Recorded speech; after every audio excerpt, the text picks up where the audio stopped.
চালাও।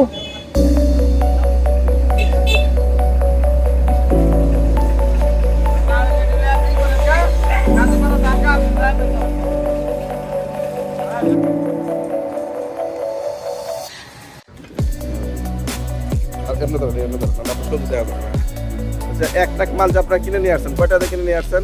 তো আমরা এক ব্যাপারে কিনি না হয়। আচ্ছা, অনুমানিক এই জায়গায় 10 ব্যাপারই মাল আছে। 10 ব্যাপারে দেখা গেলে এক একজন 3,000, 4,000, 5,000 টাকা মাল কিনে। তারপর অনুমান কয় টাকা? অনুমানিক করে 40-45 এরকম। আর বিক্রি হবে কত? বিক্রি হবে 60-70। এরকম। যাক, আপনাকে ধন্যবাদ।